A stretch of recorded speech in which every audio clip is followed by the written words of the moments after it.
Hello everyone. तो स्वागत है आप सब लोगों का रिसोर्स यूपीपीएससी के एक नए वीडियो में। हम हिंदी की बात कर रहे हैं और हिंदी में आपका ये जो मैंने बुक दिखाई थी आपको यूथ कंपटीशन की यूपीपीसीएस की, तो इसमें आपका 2018 से लेकर के 2023 तक का जो मेंस एग्ज़ाम होता है उसका पेपर इसमें सॉल्व करके अच्छे से दिया हुआ है। तो इसमें से जो चीज़ें नई हैं हमारे लिए या जो चीज़ें हमको आती है वो तो ठीक है, वेल एंड गुड है, बट जो चीज़ें नहीं आती वो हम इसे सीख सकते हैं, क्योंकि कहीं ना कहीं आप वीडियो वगैरह से सीखोगे या फिर कहीं आपको क्लास लेनी पड़ेगी। तो मेरे ख्याल से मेंस के लिए अभी फ़िलहाल क्लासेस होंगी, जो भी होंगी, मैंने तो नहीं लिया है। दूसरी बात है कि ये जो टाइम है, और मैं आपको डे बाय डे में कुछ कुछ वीडियो के माध्यम से बताती रहती हूँ कि ये जो टाइम है इसमें आप ऐसे का पेपर, हिंदी का पेपर और प्लस एथिक्स का पेपर तैयार कर लें। और जो यूपी स्पेशल के 2 पेपर हैं, तो इसमें देखिए सबसे पहला जो क्वेश्चन आता है वो हमारा आता है, एक गद्यांश देते हैं वो लोग, एक पैराग्राफ, जैसे यूपीएससी के जो प्रीलिम्स होता है उसमें भी ऐसे ही पैराग्राफ देते हैं, बट उसमें से कुछ क्वेश्चन 1 लाइनर रहते हैं, तो उसका आंसर बताना होता है कि इसमें से क्या होगा। इसमें क्या है कि हमें ये गद्यांश देंगे तो गद्यांश को पढ़ के उसका भावार्थ निकालना है और प्लस क्वेश्चन सॉल्व करना है। बहुत कठिन नहीं होता है। अगर 12th में आपने हिंदी पढ़ी है ठीक ठाक से, 12th में शायद सब लोग पढ़ते हैं, तो आप इसका भावार्थ निकाल ले जाओगे। अगर पहली बार पढ़ रहे हैं या बहुत ज़्यादा आइडिया नहीं है तो आप इसके 5-6 साल के क्वेश्चन पेपर देख लोगे तो आप अच्छे से इसका सब कुछ कर ले जाओगे, ठीक है। हाँ, बट प्रैक्टिस करनी पड़ेगी। एक बार में कहने से या मेरे कह देने से कि मैं एक ही बार में आपको करा दूंगी, वो ठीक नहीं है, करने से हो जाएगा। तो देखो, अब ये इन्होंने इस तरीके से पैराग्राफ देते हैं, ये ज़्यादातर साहित्य का, ये जो एडिटोरियल आते हैं उस प्रकार की किसी न किसी बात का एक पैराग्राफ देते हैं। अब ये पैराग्राफ तो पूरा मैं पढ़ के नहीं बताऊंगी इस तरह, क्योंकि मैं इसका पीडीएफ भेजूंगी तो आप उससे समझ लेना। पैराग्राफ पढ़ाएंगे बताएंगे तो बहुत लंबा वीडियो हो जाएगा, है ना। तो जो 10 मिनट में काम हो जा रहा है उसके लिए 25 मिनट क्यों खर्च करना। तो ये इस तरीके से इन्होंने एक पैराग्राफ दिया। अब ये यहाँ पे 2 से 3 क्वेश्चन पूछते कि प्रस्तुत गद्यांश का भावार्थ अपने शब्दों में लिखिए, जीवन की स्थिति में रहने योग्य है। तो ये क्वेश्चन का आंसर आपको यहीं से मिलेगा। उपर्युक्त गद्यांश की रेखांकित पंक्तियों की व्याख्या कीजिए, ठीक है। तो ये सारे का सारा इसी पैराग्राफ से आपका क्वेश्चन हो जाएगा। कैसे हो जाएगा, तो ये देखो यहाँ पर ये समझाते हैं, ठीक है। गद्यांश का भावार्थ, कला का उद्देश्य किसी नैतिक, तो ये इसी से आंसर निकला है। अब इसको आप जब 6-7 साल के पेपर को कई बार प्रैक्टिस करेंगे तो फिर चीज़ें आएंगी। एक बार में तो नहीं आती हैं, आ जाती है बट फिर वो हमारे माइंड से निकल जाती हैं। दूसरा ख नंबर का क्वेश्चन रहता है, का हमने देख लिया। ख रहता है कि भौतिकता से ऊपर उठकर जब हम अध्यात्म जगत को सुंदर बनाते तब जीवन पूरी तरह से रहने योग्य बन जाता है, क्योंकि इसके बाद भौतिक जगत का हमारे जीवन पर कोई प्रभाव नहीं पड़ता। एक बात आप समझ लो, कई सारी बातें मैं जो बोलती हूँ ऐसी बोलती हूँ, मे बी कि बहुत सारे लोगों को बुरा लग जाता है तो लग जाने दो। मैं जो जितना बोलती हूँ खर खर बोलती हूँ, जिसको बोलते हैं कि खर बोलना। जो आपके एग्ज़ाम के लिए ठीक है वो करिए, जो नहीं ठीक है उसके लिए फालतू में चिकनी चुपड़ी बातें करने से कोई मतलब नहीं निकलेगा, एग्ज़ाम नहीं निकलेगा, बाकी और मतलब जो निकलता है जिसका वो निकलेगा, ठीक है। दूसरा है कि आप इसको जब तक नहीं पढ़ेंगे और अपने मन से नहीं करेंगे तो कितनी भी कोचिंग कर लो, किसी का भी वीडियो देख लो, नहीं आएगा। मेरा भी देख लो, बट मेरे वीडियो से समझ के अपना दिमाग लगाओ। केवल वीडियो देखने से किसी का कुछ नहीं होगा, ये मैंने प्रैक्टिस करके देख लिया और ये मतलब सच्चाई है। बाकी तो फिर दुनिया माया है, जो जिसमें आपको फंसना हो फंसो। दूसरा कह रहे कि रेखांकित पंक्तियों की व्याख्या कीजिए, तो ये व्याख्या आप यहाँ से कर लोगे। कैसे कर लोगे, इसको पढ़ने के लिए पहले पढ़ोगे, इसको समझोगे कि इन्होंने किस किस तरीके से दिया। मैंने 2018 का ऐसे रफली बताया था, तो मैं इसकी पीडीएफ भेज दूँगी, पहले उससे आप समझ लेना और फिर मैं इसको डिटेल में बता ही रही हूँ। फिर 2019 के बाद में मैं 20, 21, 22, 23 का सॉल्व कराऊंगी, तो वो चीज़ें धीरे धीरे आ जाएंगी, ठीक है। तो ये ज़्यादा कठिन नहीं है, पर हाँ जब एक भी बार अगर आपने सॉल्व नहीं किया तो कठिन तो लगता है। मुझे भी पहली बार तो लग ही रहा था कि क्या लिखेंगे, कैसे समझ के लिखेंगे, बट जब आप इसको कई बार करेंगे तो बहुत टफ नहीं है। अब हम बढ़ते हैं दूसरे सेक्शन की ओर। देखिए, तो जो दूसरा मतलब क्वेश्चन नंबर 3 आता है, तो इसमें ये लोग पत्र पूछते हैं। परिपत्र किसे कहते हैं, उन्हीं को रिपीट कर करके। अगर आप पूरे साल के जितने अभी तक आए हैं 2018 से, क्योंकि इसका पेपर यूपीपीसीएस का थोड़ा बदला था, जो चेंजमेंट हुए थे, तो जो 2018 से अगर आप सॉल्व करेंगे तो आप उन्हीं पत्रों के माध्यम से लिखना भी सीख जाएंगे। इसमें क्वेश्चन क्या दिया कि परिपत्र किसे कहते हैं। स्वास्थ्य विभाग उत्तर प्रदेश के प्रमुख सचिव की ओर से प्रदेश के पूर्वी जिले के बच्चों को मस्तिष्क ज्वर से बचाने के लिए उचित व्यवस्था हेतु परिपत्र तैयार कीजिए। पहली बात तो पत्र, सरकारी पत्र, अर्ध सरकारी पत्र, कार्यालय आदेश क्या होते हैं उसका मोटा मोटा आप इन्हीं से समझ लीजिएगा, ठीक है। इसके बाद में दूसरी बात, कुछ चीज़ें जो करंट में नहीं होंगी उससे रिलेटेड पत्र दे देते हैं। 2019 में कोविड रहा था तो कोविड से रिलेटेड दे दिया था। किसी साल अगर डिमेंशिया वाला चर्चा में रहेगा तो उसको दे देंगे। सिकल सेल एनीमिया वाला रहेगा तो उसका मतलब करंट से रिलेटेड, और कुछ वैसा कार्यालय आदेश वाला भी देते हैं। तो ये ध्यान रखना कि क्या करंट में कोई चीज़ रही थी क्या, उसको समझ लीजिएगा। ख नंबर 3 का का है जिसमें परिपत्र किसे कहते हैं, ये क्वेश्चन आता है, उसको लिखना है। मतलब 2 पत्र आते ही आते हैं। और 3 के खा में है कि कार्यालय आदेश का परिचय दीजिए। गृह विभाग उत्तर प्रदेश सरकार की ओर से जारी किसी कर्मचारी के स्थानांतरण ट्रांसफर संबंधी कार्यालय आदेश का प्रारूप तैयार कीजिए। ये हमें क्वेश्चन में आते हैं और तैयार करने होते हैं। अब ये एक दिन में कार्यालय आदेश का प्रारूप नहीं तैयार हो सकता है, उसका मैं आपको दिखाती हूँ मोटा मोटा। देखो ये परिपत्र है, यानी कि जिसे हम सर्कुलर कहते हैं 3 के का में। तो ये शासकीय पत्र आलेखन का वह औपचारिक प्रारूप होता है जिसमें शासकीय नीतियों, निर्णयों, निर्देशों, आदेशों एवं सूचनाओं को विषय बनाकर एक साथ अनेक परिस्थितियों को भेजा जाता है, तो उसे परिपत्र कहते हैं। दूसरी बात, इसमें हिंदी को थोड़ा ध्यान रखना है। अब जैसे ये निर्देशों लिखा, निर्देशों भी होता, निर्देशों होता। अब यहाँ पे अंक की बिंदी लिखी, तो थोड़ा हिंदी को ग्रामेटिकली यहाँ पे कम गलतियाँ हों, ये ज़्यादा कोशिश करनी होती है पत्र में। नहीं तो अगर 10 नंबर का आपका ये क्वेश्चन है, तो फिर अगर ये ग्रामर गड़बड़ हुई, गलत हुई, हिंदी जो गलत हुई, तो इसमें बहुत जल्दी नंबर कटते ज़्यादा हैं। इसको थोड़ा सा इसमें सुधार करना होता है। जैसे अब परिस्थितियों आपको अलग लग रहा होगा, तो इसको जब खूब देखते रहेंगे, अभी टाइम है, अगस्त तक का बढ़िया टाइम है, तो इनको तैयार कर लीजिए। 5-6 साल के पेपर हैं, बहुत ज़्यादा है भी नहीं, है ना। तो दिन में अगर इसको 2 से 3 बार भी आप देख लोगे 1 साल का, तो हो जाएगा, कोई दिक्कत नहीं होगी। तो ये थोड़ा सा ग्रामर ध्यान देना होता है। दूसरी बात, अब इन्होंने दिया कि परिपत्र सरकारी पत्र कार्यालय ज्ञापन या ज्ञाप एवं आदेश के प्रारूप में भी भेजे जाते हैं। तो देखो उसका ये इन्होंने नमूना दिया है, ठीक है, ऐसे हमें भेजना होता है। तो ये चीज़ आप लिखना सीख लो। मैंने कुछ इसमें, जैसे अब मुझे अर्ध सरकारी सरकारी आता है लिखना, तुम कैसे आता है, इसको करने से ही आया है। वीडियो तो देखा है, पर वीडियो बताने से नहीं समझ में आता। इसको आंखों से देखेंगे नहीं तो बताने से क्या ही मिलेगा। मैं कितना भी अभी ज्ञान बाँच दूँ, जब तक आप खुद नहीं करेंगे प्रैक्टिस, तो मेरे मतलब इतना तो है भी नहीं ज्ञान, एक एग्जाम्पल बता रही हूँ, उससे होगा भी नहीं, ठीक है। तो ये आप इसको यहाँ से समझ लीजिए। मैं ऐसा ही पूरा इसका PDF भेजूँगी। अब देखो विषय क्या है, बच्चों को मस्तिष्क ज्वर से बचाने है। तो मैंने बोला ना कि कोई करंट में चीज़ रहेगी तो उसी का वो लोग भेजते हैं। 2019 में कोविड का रिलेटेड भेजा था। तो अब इसमें से मोटा मोटा तो ये लिखना होता है, लेकिन हमें प्रारूप तो यहाँ से तैयार करना होता है। तो ये चीज़ें भी हमें आनी चाहिए, ठीक है। ये चीज़ें नहीं आएंगी तो पत्र हमारा गलत हो जाएगा, नंबर कट जाएंगे।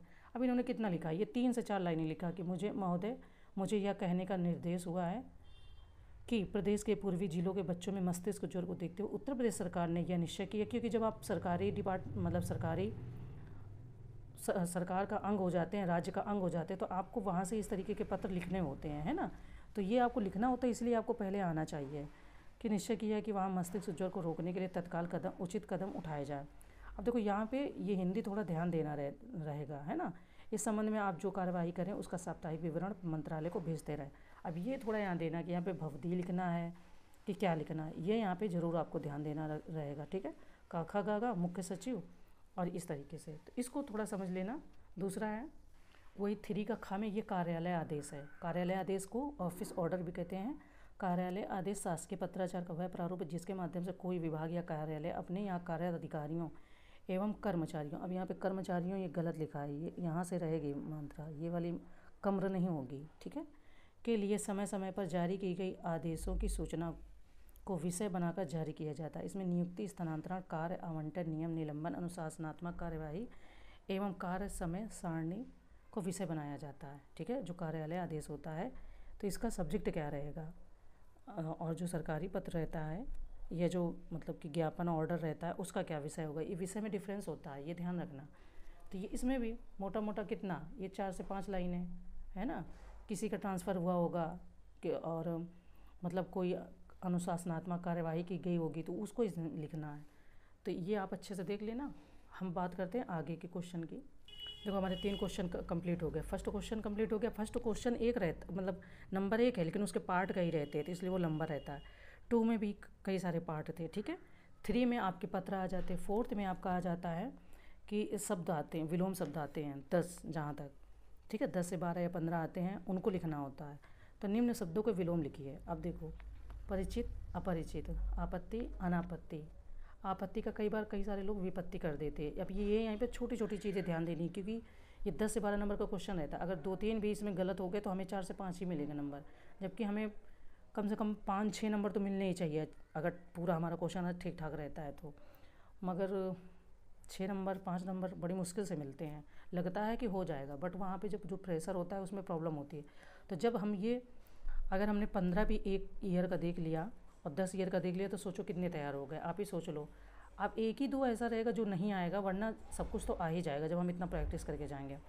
पूर्ण अपूर्ण, धरती अंबर, प्रिय अप्रिय, जय पराजय, विहित निषिद्ध, स्निग्ध अस्निग्ध, भय अभय। अब भय का उल्टा हम लोग थोड़ा सा यहाँ पे गड़बड़ हो जाता है ना, शत्रु मित्र। तो ये हो गए आपके 10 विलोम शब्द, इसमें 10 ही आए हैं। इसके बाद में 5 नंबर जो क्वेश्चन रहता है, ये 5 में 2 पार्ट रहते हैं। का खा, निम्नलिखित शब्दों में प्रयुक्त उपसर्गों का निर्देश कीजिए। ये उपसर्ग मतलब थोड़ा सा मुझे कठिन लगते हैं पर्सनली, आप लोगों को नहीं लगते होंगे। अब जैसे इसका संगोष्ठी, प्रत्यक्ष, पराक्रम, निर्वर्सन, निसंदेह, ठीक है। खा में निम्नलिखित शब्दों में प्रयुक्त प्रत्ययों को विलग या अलग कीजिए। ये प्रत्यय और उपसर्ग आते हैं, सैव, नीलिमा, दक्षिणात्य, खुर्दबीन, वर्तमान। ये 5 का है, ये उपसर्ग हैं, शब्द रूप हैं इसके। अब जैसे पहले आया संगोष्ठी, तो संगोष्ठी में सम पहले लगा होगा, सम, फिर ये गोष्ठी। प्रत्यक्ष का प्रति, फिर प्रत्यक्ष, ये उसके उपसर्ग लगे हैं, ठीक है। परा, पराक्रम। निर्वसन, तो निस उसका मिला करके निर्वसन। निसंदेह का निस, फिर निसंदेह। तो इस तरीके से ये मुझे पर्सनली थोड़े कठिन लगते हैं, इसलिए मैं भी आपको बता रही, मैं भी कि आप में से किसी को अगर लग रहे हो तो अभी वो अच्छे से तैयारी कर लेगा। हालांकि आपका यहाँ पर उपसर्ग थोड़ा प्रॉब्लम करते हैं, पर प्रत्यय सिंपल है, प्रत्यय में उतनी प्रॉब्लम नहीं आती है, ठीक है। जैसे सैव है तो इसमें अ लगा देंगे, अशैव। नीलिमा में सिंपल है, ईमा लगा होगा, ई लगा होगा, है ना, तभी नीलिमा हुआ है। और आपका दक्षिणात्य जो है, दक्षिणात्य, इसमें तय की जो उपसर्ग है तय लगा हुआ है। खुर्दबीन में ईन लगा है, तभी वो खुर्दबीन है ना। वर्तमान में आपका मान लगा है। बस ये है कि अगर ये प्रैक्टिस में नहीं है तो फिर मतलब पहली बार में ऐसा लगता है कि नहीं, ये मैं भी सही होगा, मैं भी गलत हो सकता है, ठीक है, ऐसा मुझे भी लगता था। लेकिन प्रत्यय थोड़ा ठीक है, उपसर्ग ही मुझे प्रॉब्लम ज़्यादा करते हैं। नेक्स्ट क्वेश्चन 6 नंबर में हम आ गए, 5 नंबर भी हमने सॉल्व कर लिया, 4 सॉल्व कर लिया, 5। 6 नंबर क्वेश्चन में आता है कि निम्नलिखित वाक्यों के पदबंधों के लिए एक एक शब्द लिखिए। मतलब एक लाइन देते हैं तो उसके लिए क्या एक शब्द अप्रोप्रिएट होगा, जो कृतज्ञ न हो, है ना। ये पूछ रहे हैं क्वेश्चन में कि जो कृतज्ञ न हो, जो सूर्य न देखे ऐसी स्त्री। तो असूर्य संपा, ये 3-4 मतलब पीसीएस में प्रीलिम्स और मेंस को मिला के तो मुझे लग रहा है 12 से 15 बार मैंने खुद देखा है। अगर मैं 1-2 जगह भूल रही हूँ तो ज़्यादा आ सकता है, तो ये खूब आता है। अब ये कैसे पता चला, इसको देखने से, जब PYQ हम कई बार देखते हैं तो पता चलता है, वरना 1 साल से ही तो मैं तैयारी कर रही हूँ, मुझे भी ज़्यादा समय नहीं हुआ, तो कैसे पता चलेगा आपको जब आप इसको PYQ को बार बार देखेंगे। जो कृतज्ञ ना हो, है ना, जो पूछ रहे हैं कि कृतज्ञ ना हो तो कृतज्ञ, जो सूर्य न देखे ऐसी स्त्री असूर्य संपा, जो रूढ़ियों में विश्वास करता हो रूढ़िवादी, जो पूजा के योग्य हो पूजनीय, जो देश से प्रेम करता हो देश प्रेमी। तो ये सिंपल है, आप ये 5 आराम से कर ले जाओगे। अब इन्होंने बोला था कि इसके लिए एक शब्द, तो देखो मुझे केवल ये वाला केवल देख के बताना पड़ा, बाकी मुझे क्यों आ गए, क्योंकि मैंने देखा हुआ है, पहले से पढ़ा हुआ है तो आता है। आप भी जब इसको कई बार पढ़ लेंगे देखेंगे तो आपको भी समझ में आने लगेगा। 7 नंबर क्वेश्चन आता है कि निम्नलिखित वाक्यों को शुद्ध कीजिए। राम घर जाती है, सिंपल है, राम घर जाता होगा, जाती नहीं है। मैंने जाना है, तो मुझे जाना है। मैं आपके घर में रखी पुस्तक को देख ली। अब आपको पढ़ने से अटपटा लग रहा होगा कि इसमें क्या वाक्य शुद्ध करना। मैंने आपके घर में रखी पुस्तक देख लिया, है ना। विद्यालय में सभी कक्षा के विद्यार्थी बुलाए गए, तो विद्यालय में इसको पढ़ेंगे पहले। विद्यालय में सभी कक्षा के विद्यार्थी बुलाए गए, तो विद्यालय में कक्षा के सभी विद्यार्थी बुलाए गए, सभी कक्षा के नहीं, कक्षा के सभी विद्यार्थी बुलाए गए। सभी कक्षा मतलब जितनी कक्षाएं होंगी 1 से लेकर 10 तक। इन्होंने बोला कि विद्यालय में कक्षा के, हो सकता है एक कक्षा के, थोड़ा सा ही डिफरेंस है, ज़्यादा नहीं है। मनोज रोती है, लिंग से पता चल रहा है कि मनोज रोता है, तो ये आपका 7 नंबर भी क्वेश्चन हो गया। आ जाते 8 नंबर में, निम्नलिखित शब्दों की वर्तनी का संशोधन कीजिए, मतलब उन्हें सही कीजिए। निष्पापी, अब इन्होंने लिखा है पूर्ति, मुनि, लिपि, नीति, ऐसे लिखा है, तो अब इनको आप मतलब शुद्ध कर ले जाएंगे। हिंदी का पेपर बहुत कठिन भी नहीं है, लेकिन जो नहीं तैयारी करेंगे उनके लिए बहुत सरल भी नहीं है। कुछ अगर 2 क्वेश्चन 3 क्वेश्चन भी आप मतलब फंस गए तो आपको उसमें प्रॉब्लम हो सकती है। अब निष्पापी का तो निष्पापी, तो निष्पापी इन्होंने यहाँ पे अशुद्ध दे दिए और इधर शुद्ध करने को दे दिया, निष्पाप हो गया। पूर्ति नहीं होगा, पूर्ति होता है।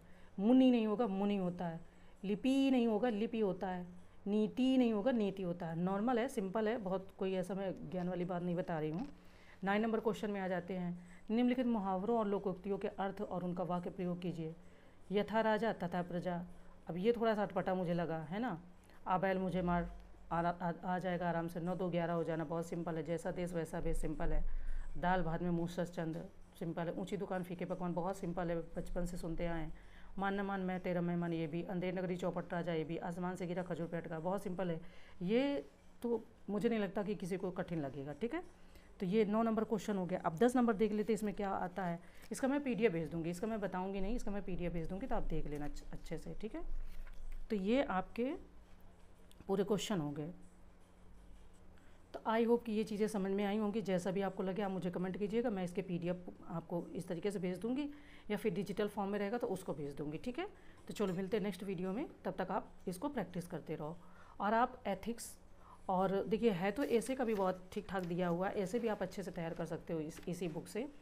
तो ऐसे, हिंदी और UP स्पेशल के 2 पेपर, और एथिक्स जितना हो सके कोशिश। ऐसा तो है नहीं कि यही 2 महीने बचे इसी में आप शुरू कर रहे हो, आप पहले से GS पढ़ रहे होंगे। तो आई होप कि इन चीज़ों को अगर आप अच्छे से करना चाहो तो अच्छे से कर लो। मेरी यही सलाह है कि अभी टाइम है ठीक ठाक। तो अगर अभी स्टार्ट किया होगा तो थोड़ी प्रॉब्लम हो जाएगी कंप्लीट करने में, क्योंकि एथिक्स अपने आप में एक अलग सब्जेक्ट है। उसको ना मेरे ख्याल से फील करना पड़ता है, उसको आप हर जगह फील कर करके समझ पाओगे। मे बी कि कोई पढ़ के तुरंत समझ जाता है। एथिक्स थोड़ा हट के पेपर है। और ऐसे भी थोड़ा सा, ऐसे में जो साहित्य का पोर्शन आता है थोड़ा सा हट के है। बाकी GS तो आपका ठीक है, आप पढ़ते ही रहते पूरे साल। तो चलो यही बातें थी, फिर मिलेंगे नेक्स्ट वीडियो में। थैंक यू आप सबका।